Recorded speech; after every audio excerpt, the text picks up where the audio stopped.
धादिङको नीलकण्ठ नगरपालिका वडा नम्बर 8 ससाहा देउराली स्थित शिव मन्दिरमा आज विशेष जात्रा लाग्ने भएको छ। हिन्दू धर्मावलम्बी बीच गहिरो आस्था राखी मनाइने धार्मिक परम्पराको जगेर्नाको लागि यस वर्षदेखि मङ्सिर कृष्ण त्रयोदशीका दिन विशेष रूपमा साँझ पूजा आजाको परम्परा सुरु गरिएको हो। सामान्य विधिबाट पूजा हुँदै आएको यस शिव मन्दिरमा यस वर्षदेखि व्यवस्थित र विशेष पूजा विधि थालिएको शिवालय धार्मिक विकास संस्थाका अध्यक्ष केशव अधिकारीले जानकारी दिनुभयो। उहाँका अनुसार आज मङ्सिर 2 गते साँझ सामूहिक रूपमा फूलको डोली भित्र्याइने, रातभर पूजापाठ गरिने तथा सांस्कृतिक कार्यक्रमको समेत आयोजना गरिएको छ। स्थानीय बासिन्दाले हरेक वर्ष जात्रालाई अझ व्यवस्थित र आकर्षक बनाउन निरन्तर पहल गर्दै आइरहेको उल्लेख गर्दै अध्यक्ष अधिकारीले यस पहलले नेपालभर प्रचलित धार्मिक विश्वास, परम्परा र सामुदायिक संस्कृति जगेर्नामा योगदान पुर्याउने विश्वास व्यक्त गर्नुभयो।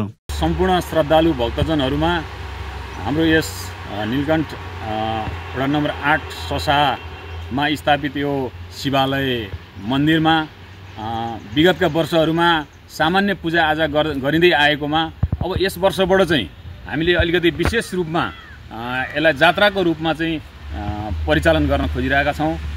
यो ओझेलमा परिरहेको यो हाम्रो शिवालय मन्दिर यो उजागरको लागि अलिकति प्रचार प्रसारमा ल्याउनको लागि भनेर हामीले जात्राको आयोजना गरेका छौँ।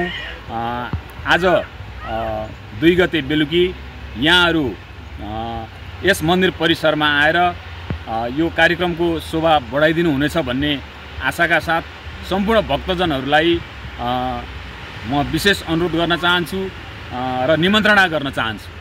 आज बेलुका के हुन्छ यहाँ डोली ल्याउने कार्यक्रम? आज बेलुका हामीले फुलको डोली सहितको अब के अरे वाद्यवादनहरू मादल बजाएर अथवा गीत नाचगान गरेर हामीले रमाइलो गर्नेछौँ।